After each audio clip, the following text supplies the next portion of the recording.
koreksi, di pasar tuh lebih karena, kita melihatnya, kan kemarin naiknya udah cukup kenceng ya sehari sebelumnya dan juga, terus, kita sih akan optimis ya terhadap risk sentiment, apalagi, ini minggu ini ada midterm election di US dan Republik diharapkan akan menang dari election itu, Mhm.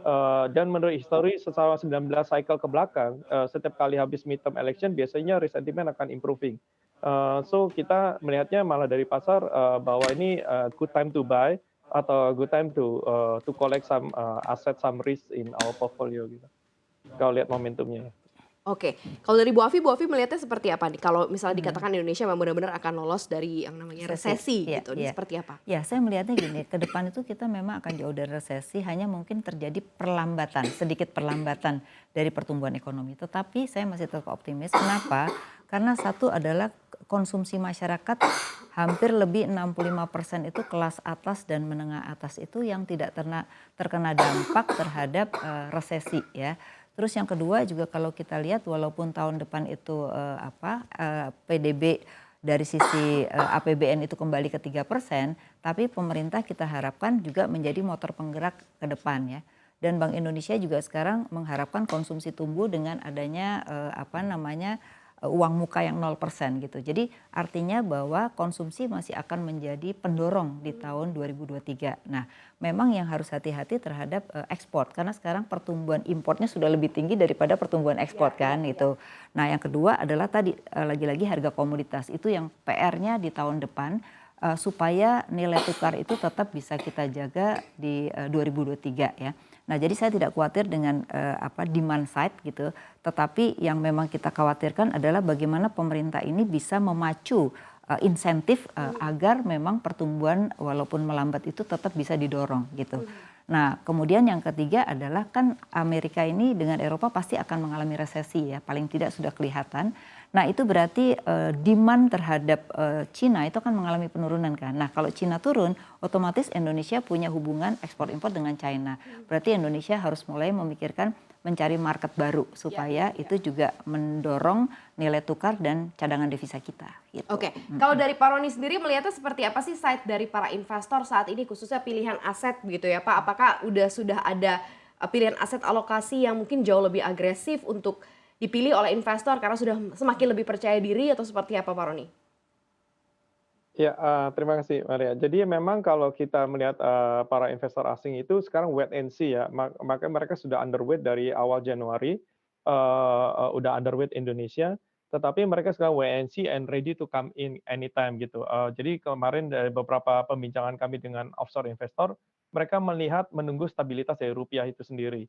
Karena once, dolar rupiah itu stabil, mereka melihat, aset value kita itu cukup, murah, maksudnya, terutama di equity side ya, karena itu, recovery growth story biasa ada di equity market.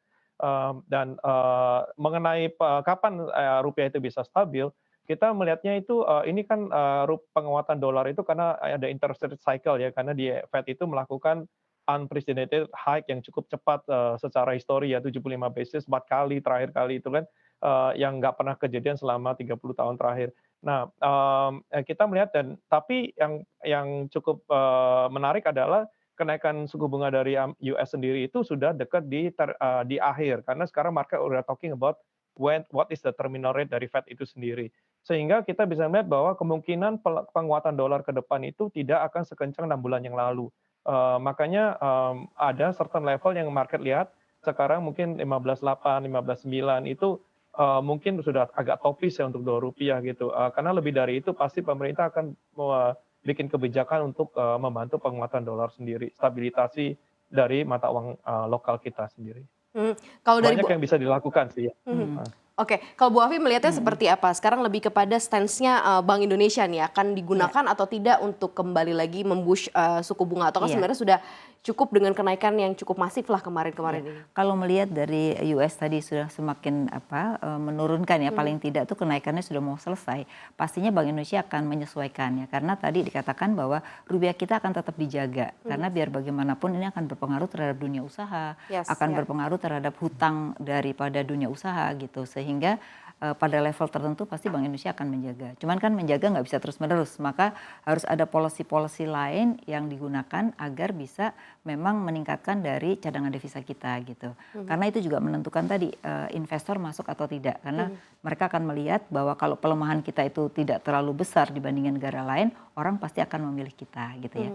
Nah memang yang harus hati-hati adalah sekarang dengan 15.700 ya, memang nih akhir tahun bisa jadi banyak perusahaan sudah mulai akan mengadjust harga. Sehingga tahun depan itu akan terjadi kenaikan-kenaikan harga karena mereka tuh biasanya 1 tahun itu dia tahan gitu ya. Memang satu dia efisiensi tapi kedua pastinya akan ada kenaikan. Nah ini yang mungkin perlu dijaga inflasi di tahun depan dengan mulainya orang menaikkan harga dibandingkan tahun ini gitu. Oke, berarti akan ada PR lagi nih inflasi juga di Betul. tahun depan gitu ya sebagai tantangan ekonomi juga di Betul, Indonesia. terutama adalah nilai tukar ya, karena kalau yang substitusi import memang kita belum sepenuhnya, tapi kalau kita lihat dari import yang mulai meningkat itu menunjukkan bahwa manufaktur sudah mulai bergerak lagi kan. Gitu. Apakah level dari penjagaan nilai tukar rupiah saat ini begitu ya sudah cukup baik atau masih kurang lagi boosternya? Misalnya dengan berbagai macam pilihan dari BI ya, misal monetary policy, apakah itu dia mengambil juga dari DHE dan lain-lain ya Bu Afi, sudah cukup atau belum? Kalau kita lihat apakah akan ada level normalisasi atau memang ini sudah kita accept sebagai ya firm ini adalah nilai tukar kita yang memang harus kita rasakan mungkin dalam jangka waktu yang cukup apakah panjang. sudah tepat gitu ya? Kalau kita melihat dari sisi ekspor import itu kan sekarang delta dari import sudah lebih tinggi daripada ekspor. Jadi itu dengan harga komoditas yang masih tinggi kan. Nah kalau itu nanti turun berarti kan akan terjadi penurunan. Nah jadi memang harus diperhitungkan oleh Bank Indonesia berapa sih level yang akan kita mengalami cadangan devisa akan turun gitu. Sehingga yang harus dipikirkan adalah bagaimana DHE itu mulai dipikirkan ya. Kemudian memberikan ruang bagi investor domestik yang ada di luar untuk masuk ke Indonesia gitu. Jadi berbagai insentif antara pemerintah dengan Bank Indonesia ini harus bersama-sama Mbak gitu. Kalau yang Anda lihat sendiri Pak Roni, Anda melihat seperti apa sih nilai tukar rupiah saat ini? Apakah memang cukup tepat dan Anda melihat bahwa banyak sekali kebijakan yang mungkin sudah diambil oleh pemerintah juga sudah cukup tepat sebenarnya untuk bisa menjaga nilai tukar kita saat ini? Betul, Bu Maria. Jadi kalau dari kalau kita secara relatif basis ya, dolar rupiah itu termasuk mata uang di Asia yang pelemahannya tuh terendah gitu ya, kalau secara relatif basis. Tetapi apakah itu seperti tadi ya, kepada Ibu Afileni, apakah itu merefleksikan fundamental kita di mana kita sudah punya trade balance selama 2 tahun terakhir keep positif. Bahkan 4 bulan terakhir itu reaching 4 sampai 7 billion a month gitu. Which is seharusnya itu kan ada penurunan ya, tetapi kebijakannya tuh sekarang bukan di moneter, harusnya di tempat fiskal bahwa Oke, bukan di moneter harus tempat fiskal. misalnya ada tadi DHE itu apakah ada konversi seperti yang diterapkan oleh Malaysia atau Thailand gitu. Betul. Nah terus yang Baik, Pak Roni.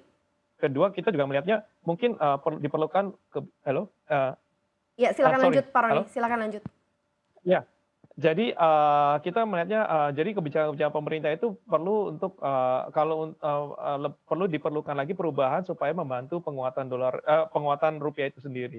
Tetapi kalau dari segi moneter Bank Indonesia sudah menjaga interest diferensial antara rupiah dengan US yang kita lihat dari pasar cukup positif ya karena itu agak preemptif agak sebelum Fed naikin dia sudah naikin. Dan Bank Indonesia itu satu-satunya bank di Asia yang menaikkan 50 basis. Banyak kan di central bank Asia yang lain tuh naiknya 25. Jadi the first time central bank yang naikin 50 basis itu Bank Indonesia dan itu 2 kali dia naikin. Jadi dari segi moneter mereka sudah cukup melakukan langkah-langkah yang preemptif ya.